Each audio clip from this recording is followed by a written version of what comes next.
Kami dari Mahasiswa Profesional Universitas Sumatera Utara. Saya Hilda Winda Purba. Saya Nirva Yuliani.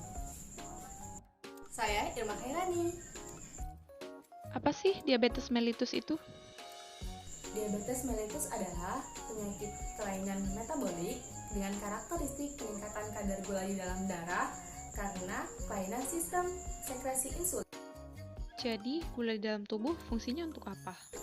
Gula yang berikatan dengan oksigen berfungsi sebagai sumber energi, sehingga kita bisa melakukan aktivitas seperti duduk, berdiri, berjalan, serta berpikir dengan jernih dan aktivitas lainnya. Kenapa diabetes itu bisa terjadi? Diabetes mellitus terjadi karena kelainan sekresi insulin. Insulin adalah hormon yang dihasilkan oleh organ yang bernama pankreas. Pankreas terletak di bawah hati, yang fungsinya untuk mengikat kadar gula di dalam darah. Ketika kita memasukkan terlalu banyak gula di dalam darah kita, maka beban pankreas akan semakin banyak, sehingga pankreas tidak mampu lagi untuk mengikat gula di dalam darah, maka terjadi peningkatan kadar gula di dalam darah yang disebut dengan diabetes mellitus. Apa saja tanda dan gejala dari diabetes? Kami menyebutnya dengan 4S 1P, sering lapar, sering haus, sering ngantuk, sering buang air kecil, dan penglihatan kabur. Faktor resiko diabetes mellitus diantaranya adalah faktor genetik atau keturunan diabetes dalam keluarga. Kedua, usia di atas 45 tahun. Kemudian adanya tekanan darah tinggi, kemudian kegemukan atau obesitas, dan juga kurang aktivitas. Nah, ada beberapa komplikasi bila diabetes mellitus tidak dirawat ataupun tidak mendapatkan penanganan yang tepat, yaitu gagal jantung, penyakit stroke, gagal ginjal, kemudian luka yang tak kunjung sembuh yang bahkan dapat menyebabkan infeksi, kemudian gangguan penglihatan dan juga gangguan saraf tepi. Atasi diabetes dengan Yo! K. Konsisten memilih pola diet. Pola diet yang dimaksud adalah makanan yang tinggi serat dan rendah karbohidrat.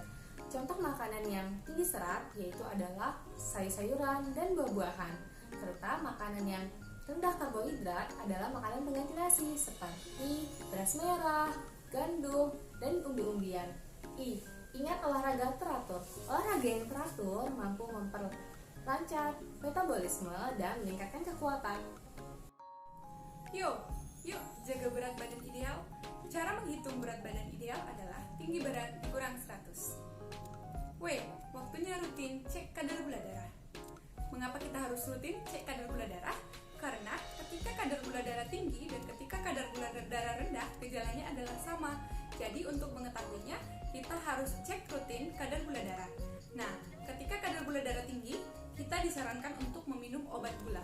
Kemudian ketika kadar gula darah rendah, kita disarankan untuk meminum air gula. O. Optimis, minum obat. Minum obat bertujuan untuk menjaga kadar gula darah tetap stabil. Nah, konsultasikan obat yang cocok untuk menurunkan kadar gula darah Anda. Atasi diabetes dengan Yo! Demikianlah informasi yang dapat kami berikan. Terima kasih, semoga bermanfaat. Dadah!